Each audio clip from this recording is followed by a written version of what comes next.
북한의 한 병사가 남한으로 탈북해 군 당국에 체포됐다고 한국 합동참모본부가 밝혔습니다. 이번 사건은 지난 2024년 8월 북한 동부 지역에서 중사 한 명이 탈출한 이후 처음으로 보고된 북한군 탈북 사례입니다. 합참에 따르면 이 병사는 일요일 오전 비무장지대 DMZ 중부구역을 통해 남쪽으로 넘어왔으며 체포 직후 한국에 정착하고 싶다는 의사를 명확히 밝혔다고 합니다. 한반도를 가르는 이 248km, 길이의 경계선은 이름과 달리 비무장지대라기보다 세계에서 가장 무장된 지역 중 하나로 꼽힙니다.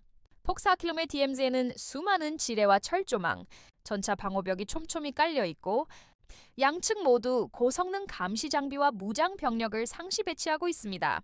때문에 이런 방식의 탈북은 극히 드문 일입니다. 특히 지난 2017년에도 한 북한 병사가 총탄이 빗발치는 가운데 목숨을 걸고 이 지역을 통과한 적이 있습니다. 당시 북한 경비병들은 탈주자를 향해 약 40발의 총을 쏘았고 그 병사는 부상을 입은 채 남측 병사들의 구조로 간신히 생명을 구했습니다. 이번에도 그만큼의 위험을 무릅쓰고 넘어온 것으로 보이며 당국은 탈북자의 정확한 신원과 동기를 조사 중입니다.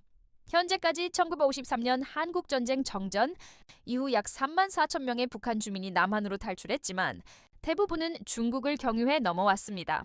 중국과 북한 사이의 긴 국경선과 비교적 허술한 경계 덕분에 지상 DMZ를 직접 통과하는 경우는 매우 드물고 그만큼 정치적, 군사적 의미가 큽니다. 이번 사건은 한반도 정세가 여전히 긴장 속에 놓여 있음을 다시 한번 드러냈습니다. 북한은 최근까지도 남측과의 대화를 거부하고 있으며 이재명 대통령이 지난 6월 취임 이후 제안한 화해 재개 구상에도 아무런 응답을 하지 않고 있습니다.